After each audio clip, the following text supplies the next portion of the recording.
नमस्कार साथियों, स्वागत है आपका उत्तराखंड ज्ञान दर्पण परिवार में। मैं राकेश नेगी एक बार पुनः आप सभी लोगों का स्वागत करता हूं। उम्मीद करते हैं आपकी तैयारी अच्छी चल रही होगी। एक उम्मीद और एक उमंग के साथ आप लोग आगे बढ़ रहे होंगे। पिछली वीडियो में हमने पढ़ा था उत्तराखंड के जिलों के बारे में कि उत्तराखंड की जो ये मैपिंग है वो किस तरीके से मैप बनाया जाता है। मात्र 1-2 मिनट आपने देखना था और एक प्रश्न आपको याद हो जाएगा उससे। जिन्होंने पहली वीडियो नहीं देखी कृपया उसे जरूर देखिए।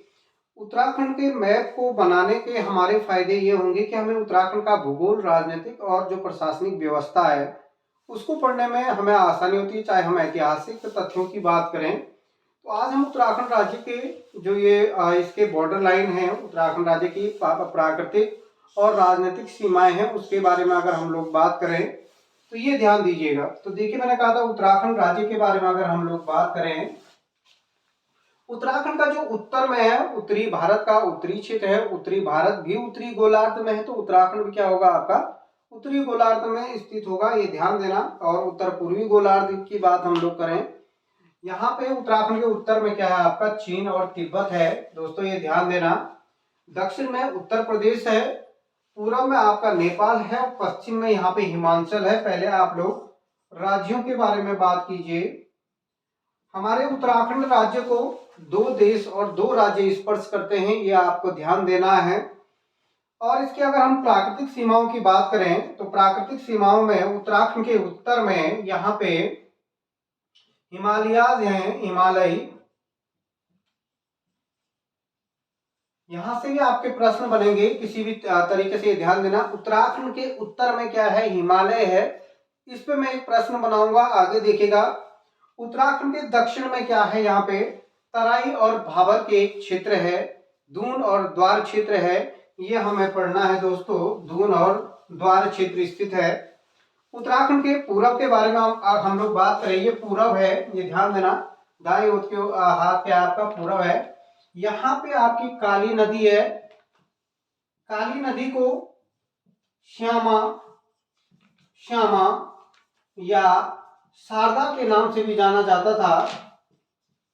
श्यामा, नोट कर लीजिए कि काली नदी को श्यामा या शारदा के नाम से भी जाना जाता था। यह हमारी सीमाएं हैं। और यहाँ पे अगर हम लोग पश्चिमी सीमा के बारे में बात करें तो पश्चिम में यहाँ पे टोंस नदी है मेरे दोस्तों, जिसे तमसा के नाम से भी जाना जाता था।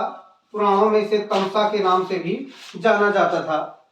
यदि हम लोग बात करें उत्तराखंड राज्य के, अगर यहाँ पे दक्षिण में उत्तर प्रदेश है और यहाँ पे चीन तिब्बत है, पूरा उत्तर में क्या है, चीन तिब्बत है। इनके साथ जो भी हमारे राज्य हैं, अगर हम लोग बात करें, जो भी हमारी सीमाएं हैं, इनसे कहीं ना कहीं हमारा ऐतिहासिक संबंध रहा होगा। अगर हम लोग उत्तराखंड के इतिहास के बारे में बात करेंगे तो कहीं ना कहीं पड़ोसी राज्य के युद्धों के बारे में बात करें या कहीं पे उनके क्षेत्र ग्रहण के बारे में बात करें, तो ये चीज सबसे पहले डीपली, अगर जो लोग जीरो से पढ़ रहे हैं उनके लिए विशेष निवेदन है, आप लोग बड़े ध्यान से इन चीजों को देखिए। यहाँ हमारे पूर्व में नेपाल है, नेपाल, और यहाँ हमारे पश्चिम में क्या है, हिमाचल है। तो हमारे जो युद्ध हुए थे, ये युद्ध क्या हुए थे, हिमाचल के साथ भी हुए। हमारे जो युद्ध हुए थे वो आपके नेपाल के साथ भी हुए। हमारे जो युद्ध हुए वो कटिहार के जमींदार उत्तर प्रदेश के साथ भी हुए। उस टाइम पे वहां पे गढ़ किले होते थे। हमारे युद्ध दापा चीन के साथ भी हुए। कई युद्ध यहाँ पे हुए थे। दापा में युद्ध में ये माना जाता था माधो सिंह भंडारी जी की क्या हुई थी, यहाँ पे मृत्यु हुई थी, ये ध्यान देना। अगर हम लोग बात करें यहाँ पे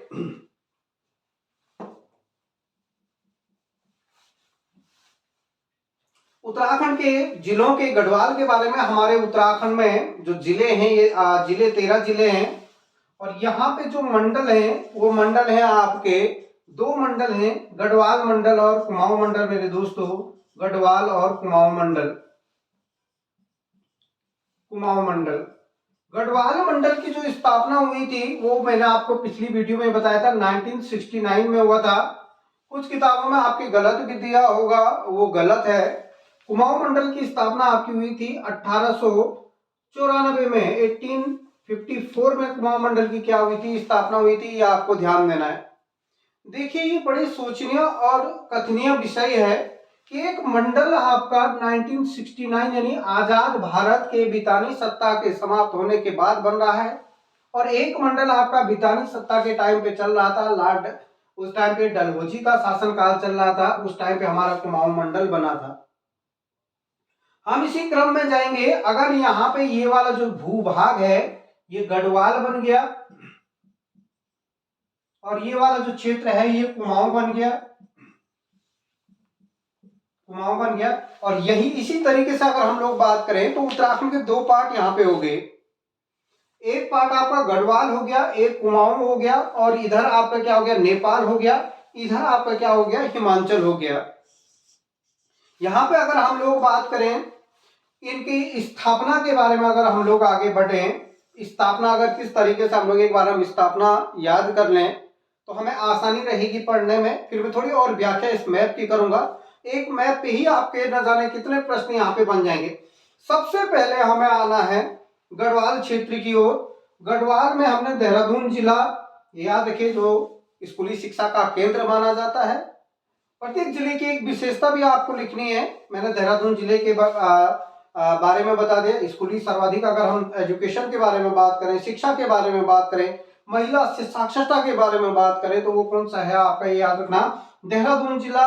पॉइंट लगा लीजिएगा, याद होता है, याद होता है। अगर धीरे धीरे आप लोग क्या करोगे, प्रयास करोगे। कई लोग, आप लोगों के मैसेज आ रहे थे, मेरा एक प्रयास है आप लोगों तक ये वीडियो को पहुंचाने का। जो लोग भी देख रहे हैं उन लोगों तक पहुंचाए, जो लोग क्लासों में नहीं आ पा रहे हैं। धीरे धीरे ये प्रयास रहेगा कि मैं पूरा उत्तराखंड, पूरी हिंदी आपको, और धीरे धीरे सामान्य अध्ययन के उत्तराखंड के जो भी प्रश्न पूछे जा रहे हैं वहां पे हम लोग क्या करेंगे, बात करेंगे। वहां पे हम लोग बात करेंगे जो भी कल्चर के बारे में पूछ रहे हैं। मैंने विभिन्न पुस्तकों का संकलन किया है। तो सबसे पहले 1817 में आपके क्या हुई थी, देहरादून जिले की अगर हम लोग स्थापना बात करें 1817 में। लेकिन उस टाइम पे ये मंडल था ही नहीं, गढ़वाल मंडल, तो ये गढ़वाल मंडल का हिस्सा भी नहीं रहा होगा। इस टाइम पे यहाँ पे मेरठ मंडल में माना जाता था ये पहले, ठीक है। 1975 में इसे जब गढ़वाल मंडल बन गया तो 1975 में क्या बन गया, ये देहरादून गढ़वाल मंडल में शामिल हो गया। पहला जिला बन गया आपका कौन सा, देहरादून। देहरादून से ही हमें क्या करना है, प्रारंभ करना है। पिछली वीडियो में मैंने मैपिंग के बारे में आपको बताया है।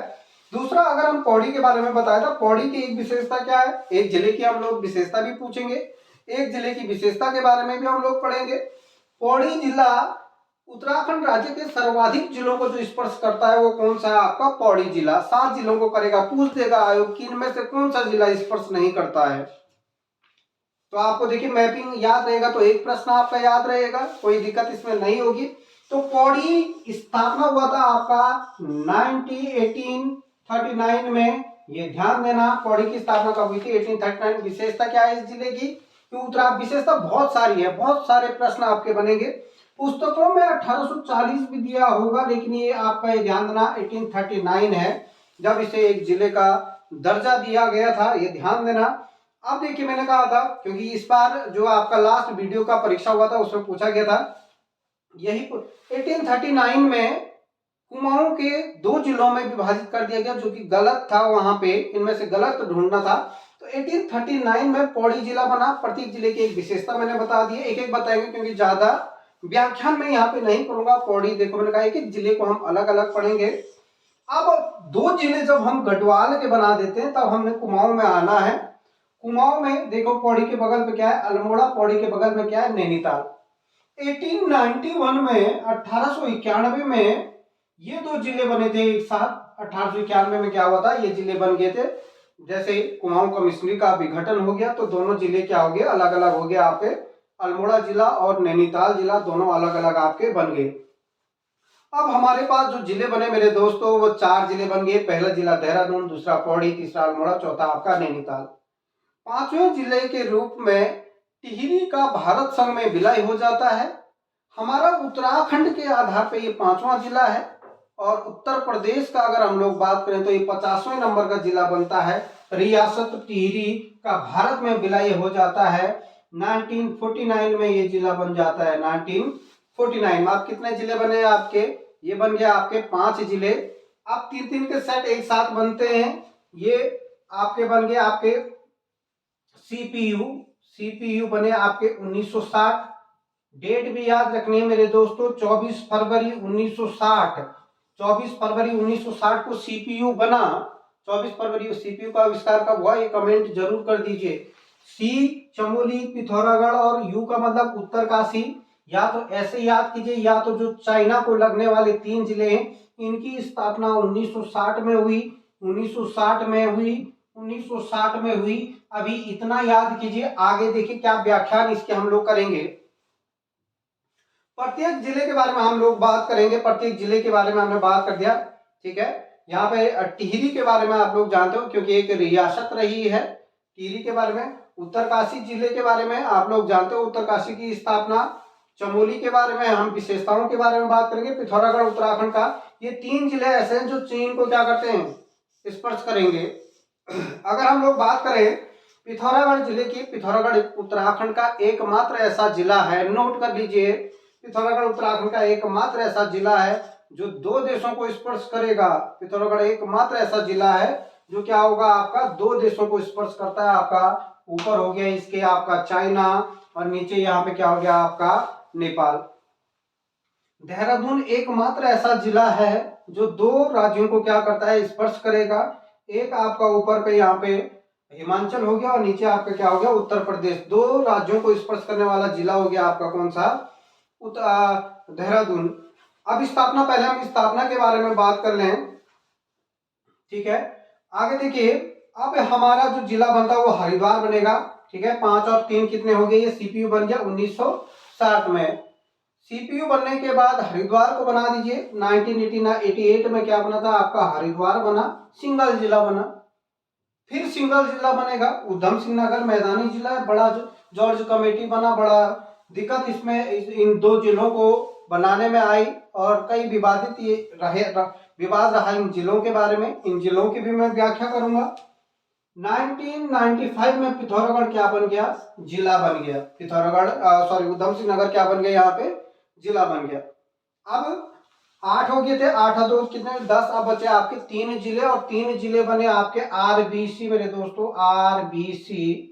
रुद्रप्रयाग, बागेश्वर, चंपावत बने थे आपके 1997 में।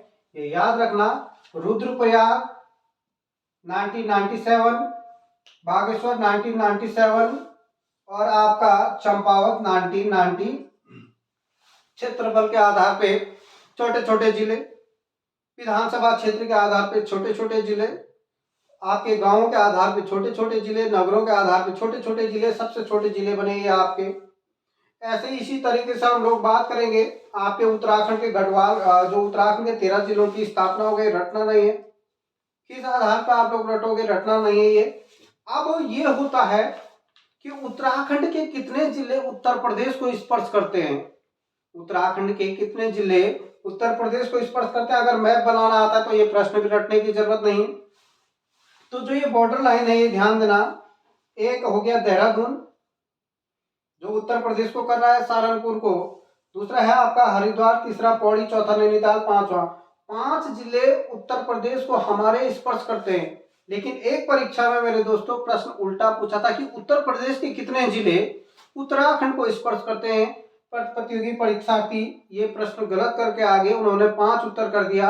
ये नहीं पूछा था हमारे कितने लगते हैं, उत्तर प्रदेश के कितने जिले उत्तराखंड को स्पर्श करते हैं मेरे दोस्तों। तो उत्तर प्रदेश के 7 जिले करते हैं और उत्तराखंड के 5 जिले उत्तर प्रदेश को स्पर्श करेंगे। इसी क्रम में अगर हम लोग बात करें, यहाँ पे ध्यान दीजिए कि अगर हम गढ़वाल हिमाचल के बारे में बात करें कि उत्तराखंड के कितने जिले हिमाचल को स्पर्श करते हैं, उत्तराखंड के 2 जिले क्या करते हैं, हिमाचल को स्पर्श करेंगे, ये ध्यान देना। और जो हिमाचल के 3 जिले क्या करते हैं, उत्तराखंड को स्पर्श करते हैं। सबसे पहले हम हिमाचल के जिलों के बारे में बात करना, इनको भी आपको क्रम से याद रखिएगा। यहां से भी प्रश्न पूछा गया था, आप उत्तराखंड के निवासी हो, उत्तराखंड की प्रतियोगी परीक्षा की तैयारी कर रहे हो, तो उत्तराखंड के संपूर्ण जानकारी आपको होनी चाहिए। तो यहाँ पे देखिए उत्तराखंड के हिमाचल के कौन कौन से जिले लग रहे हैं। हिमाचल का पहला जिला किन्नौर लग रहा है, हिमाचल का दूसरा जिला शिमला लग रहा है और तीसरा लग रहा है आपका सिरमौर। सिरमौरगढ़ के साथ युद्ध भी हुआ था, ठीक है, ये याद रखिए। सिरमौरगढ़ के साथ हमारा कई बार युद्ध भी हुआ। और यहाँ पे अगर हम लोग उत्तर प्रदेश के बारे में बात करें तो इनको नोट कर लीजिएगा, एक बार बना लीजिएगा। पहला जिला सहारनपुर लगता है, दूसरा मुजफ्फरनगर लगेगा, तीसरा बिजनौर लगेगा, चौथा जिला रामपुर है, पांचवा मुरादाबाद, छठवां बरेली और लास्ट वाला जिला आपका कौन सा है? पीलीभीत जिला है, ये ध्यान देना। उत्तर प्रदेश का अगर हम लोग बात करें, ये पीलीभीत जिला ऐसा जिला उत्तर प्रदेश का एकमात्र ऐसा जिला पीलीभीत है जो एक और नेपाल को स्पर्श करता है और दूसरी ओर क्या करता है, आपका ये ध्यान देना, एक और नेपाल को स्पर्श करता है पीलीभीत और दूसरी ओर क्या करेगा, आपका उत्तराखंड को क्या करता है, स्पर्श करेगा। उत्तर प्रदेश का कौन सा जिला ऐसा है जो उत्तराखंड और नेपाल को स्पर्श करेगा? तो आपका उत्तर क्या होगा? पीलीभीत जिला मेरे दोस्तों, ये ध्यान देना। उत्तर प्रदेश का सबसे उत्तरी जिला कौन सा है? तो वो है सहारनपुर। उत्तर प्रदेश का सबसे उत्तरी जिला कौन सा है? वो है सहारनपुर मेरे दोस्तों, ये ध्यान देना। इसी क्रम में हम थोड़ी आगे बढ़ेंगे। अब प्रश्न ये आता कि गढ़वाल के कितने जिले कुमाऊं को स्पर्श करते हैं? तो देखिए गढ़वाल के दो जिले हैं, एक है आपका चमोली और दूसरा आपका पौड़ी है, जो क्या है, कुमाऊं को स्पर्श करते हैं। इसी के विपरीत क्या हो जाएगा कि कुमाऊं के कितने जिले गढ़वाल को स्पर्श करते हैं? तो कुमाऊं के ये याद रखना, हम लोग बात करेंगे कुमाऊं के 1 2 3 4, कुमाऊं के क्या है आपके 4 जिले गढ़वाल को स्पर्श करते हैं और गढ़वाल के 2 जिले क्या करेंगे, कुमाऊं को स्पर्श करते हैं। पिछली वीडियो में मैंने आपको आंतरिक जिलों के बारे में बता दिया है। अब अगली वीडियो में मैं ज्यादा लंबा यहाँ पे नहीं बताऊंगा, वीडियो ज्यादा लंबी यहाँ पे नहीं करेंगे, धीरे धीरे इन जिलों के क्रम में आगे बढ़ेंगे, ये ध्यान देना। इस वीडियो में आप लोग उत्तर प्रदेश उत्तराखंड के जिले और इनकी स्थापना को जरूर याद कर लीजिए। आगे हम इनकी सीमा रेखाओं के बारे में व्याख्यान करेंगे। आप लोग अपना जो भी आपका सहयोग रहेगा, फीडबैक रहेगा, जैसा आप लोग चाहोगे मैं कंटिन्यू प्रयास करूंगा किसी तरीके से वीडियो आपको लाए जिसमें आपका नदी तंत्र हो, जिसमें आपकी जनजातियां हो और आपको याद भी रहे, याद होता है, ये ध्यान देना। तो आप सभी लोगों का धन्यवाद जो लोग सहयोग कर रहे हैं, देख रहे हैं, आपका धन्यवाद।